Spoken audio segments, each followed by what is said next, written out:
जय श्री कृष्ण। राधे राधे। आइए सुनते हैं चंद्र षष्ठी व्रत कथा।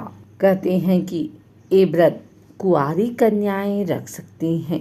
इस व्रत में किसी भी तरह के खाने पीने की मनाही होती है। आइए जानते हैं इस व्रत की कथा के बारे में और जानते हैं इस व्रत को कैसे किया जाता है, कैसे करें ये व्रत। एक पटरे पर जल का लोटा रखकर उस पर रोली छिड़ककर 7 टीके लगाए जाते हैं। एक गिलास में गेहूं रखे जाते हैं और ऊपर अपनी श्रद्धा अनुसार रुपए रखते हैं। हाथ में गेहूं के 7 दाने लेकर कथा सुनते हैं। इसके बाद चंद्रमा को अर्घ देते हैं। गेहूं तथा रुपए ब्राह्मण को देते हैं। चंद्रमा को अर्घ देने के बाद लड़कियां व्रत के नियम का पालन करती हैं। आइए सुनते हैं चंद्र षष्ठी व्रत कथा। किसी नगर में एक सेठ सेठानी रहा करते थे।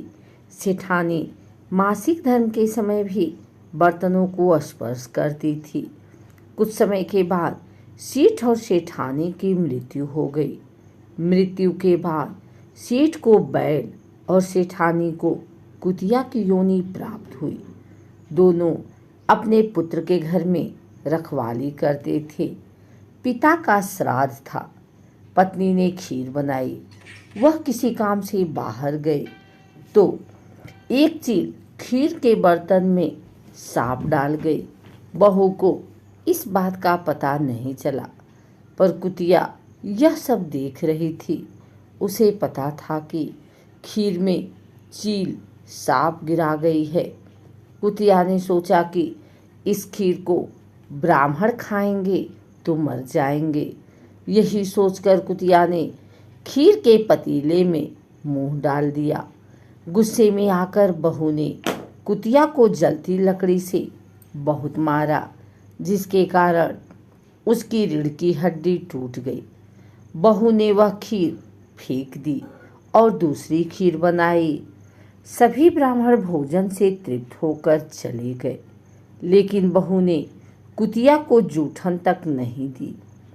रात होने पर कुतिया और बैल बात करने लगे। कुतिया बोली, आज तो तुम्हारा श्राद्ध था, तुम्हें तो खूब पकवान खाने को मिले होंगे, लेकिन मुझे आज कुछ भी खाने को नहीं मिला। उल्टा बहुत पिटाई हुई है। उसने खीर और सांप वाली बात बैल को बता दी। बैल बोला, आज तो मैं भी भूखा हूँ, कुछ भी खाने को नहीं मिला।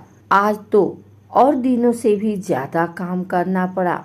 बेटा और बहू बैल और कुतिया की सारी बातें सुन रहे थे।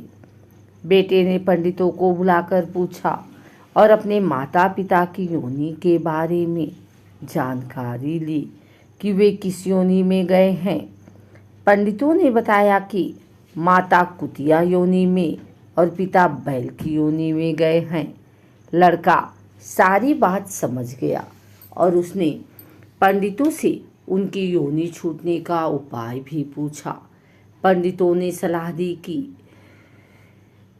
कृष्ण पक्ष की षष्ठी को जब कुंवारी लड़कियां चंद्रमा को अर्घ देने लगें, तब दोनों उस अर्घ के नीचे खड़े हो जाएं तो इनको इस योनि से छुटकारा मिल सकता है। तुम्हारी माँ ऋतुकाल में सारे बर्तनों को हाथ लगाती थी, इसी कारण इसे यह योनि मिली थी। आने वाली चंद्र षष्ठी पर लड़के ने उपरोक्त बातों का पालन किया, जिससे उसके माता पिता को कुतिया और बैल की योनि से छुटकारा मिल गया। अगर आपको हमारी वीडियो अच्छी लगी हो तो इसे लाइक करें, कमेंट करें, शेयर करें। हमारे चैनल को सब्सक्राइब करके बेल नोटिफिकेशन ऑल पर सेट कर लें, ताकि आगे आने वाली वीडियो सबसे पहले आप तक पहुंच सके। धन्यवाद।